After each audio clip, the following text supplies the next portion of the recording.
Hi guys, welcome back to my channel. So ఈరోజు మనం PG సెట్లో ఎంఫామ్ స్టూడెంట్స్ ఎవరైతే అప్లై చేద్దాం అనుకుంటున్నారో ఎంఫామ్ వాళ్ళు పీజీ సెట్ కోసం వాళ్ళకి నోటిఫికేషన్ ఇంకా రాలేదు. 100% మార్చ్లో వస్తుంది. మార్చ్ మిడ్ వరకు వచ్చేస్తుంది. సో రాగానే హరియప్ అవ్వడం కన్నా అసలు నోటిఫికేషన్ రాకన్నా ముందు మనం ఇలా డాక్యుమెంట్స్ అన్నీ ఒక ప్లేస్లో రెడీగా పెట్టుకుంటే ఈజీ అవుతుందని వీడియో చేశాను. సో ఎంఫామ్కి అంటే పీజీ సెట్కి ఎలాంటి డాక్యుమెంట్స్ కావాలి అప్లై చేయడానికి అనేసరికి ఎగ్జామ్ అనేది మీకు 28, 30 మేలో ఉంటుంది, లేకపోతే జూన్ 1st వీక్లో ఉంటుంది. ఇంకా డిలే అయినా సరే కానీ జూన్ ఎండింగ్ వరకు ఖచ్చితంగా అయిపోతుందండి. ఓకేనా? So no tension. డాక్యుమెంట్స్కి వచ్చేసరికి మీ పాస్పోర్ట్ సైజ్ ఫోటో ఖచ్చితంగా కావాలి. ఇంకా మీ సిగ్నేచర్ ఖచ్చితంగా ఇవి రెండు డిజిటల్గా స్కాన్ చేసి ఉండాలి. మీ 10th సర్టిఫికేట్, ఇంటర్ సర్టిఫికేట్, ఇంకా సెమ్ మెమోస్ అండి. మీకు ఫస్ట్ 1 సెమ్ నుండి 4 వరకు అయితే వచ్చేసి ఉంటాయి ఆల్రెడీ. 4 ఒకటి రాలేదు. సో 4 పెట్టాల్సిన అవసరం లేదు. ఓకేనా? ఎవరైతే ఫైనల్ ఇయర్ స్టూడెంట్స్ ఉన్నారో వాళ్ళు 4 సెమ్ పెట్టాల్సిన అవసరం లేదు. కాకపోతే ఆల్రెడీ మీరు లాస్ట్ ఇయరే పాస్అవుట్ అయిపోయారు, 1 ఇయర్ గ్యాప్ తీసుకున్నారు అంటే మీరు ఖచ్చితంగా 4 కూడా ఇంక్లూడ్ చేసి స్కాన్ చేసి పెట్టుకోండి. ఓకేనా?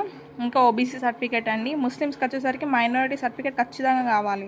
ఇది లేకపోతే మీది అప్లికేషన్ అనేది ఇంకా డిలే అవుతుంది. ఈ సర్టిఫికేట్ రావడానికి మీకు నియర్లీ 1 వీక్ టైం పడుతుందండి అప్లై చేసుకున్న తర్వాత. కాబట్టి ముందే అప్లై చేసుకొని రెడీగా పెట్టుకుంటే మీకు 1 వీక్ టైం అనేది సేవ్ అవుతుంది.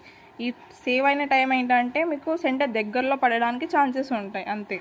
ఇంకా caste certificate, income certificate, NCC ఇంకా స్పోర్ట్స్ ఎవరైతే మీకు 10th కావచ్చు, ఇంటర్లో కావచ్చు, మీకు స్పోర్ట్స్ కోటా కింద కావాలి అనుకుంటే ఈ సర్టిఫికేట్ కూడా ఎక్కడ ఉందో రెడీ చేసుకొని పెట్టుకోండి. ఇంకా పేమెంట్ డీటెయిల్స్ ఓకేనంటే సర్టెన్ అమౌంట్. మీరు ఓబీసీ అయితే జనరల్ కేటగిరీ అయితే 100% 1100 ఫీ ఉంటుంది. ఎస్సీ ఎస్టీ పీడబ్ల్యూ అయితే 600 ఫీ ఉంటుంది.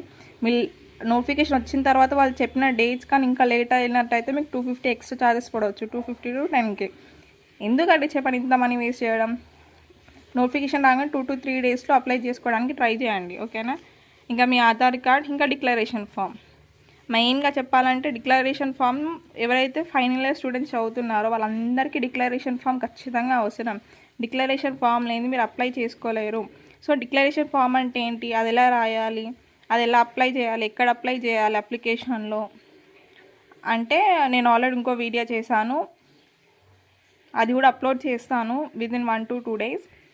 సో ఆ వీడియో చూడండి. ఓకేనా? మీకు డిక్లరేషన్ గురించి డౌట్స్ ఉంటే ఎవరైతే ఫ్రెషరో, ఎవరైతే ఆల్రెడీ ఫార్మర్ స్టూడెంటో please guy subscribe to our channel and like, share, comment your doubts. మీకు ఎలాంటి డౌట్స్ ఉన్నా పర్లేదు కామెంట్ సెక్షన్లో మెన్షన్ చేయండి. డెఫినెట్గా మీ కామెంట్స్ అన్నిటికీ రిప్లై ఇస్తాను. ఓకేనా? Thank you. బాయ్.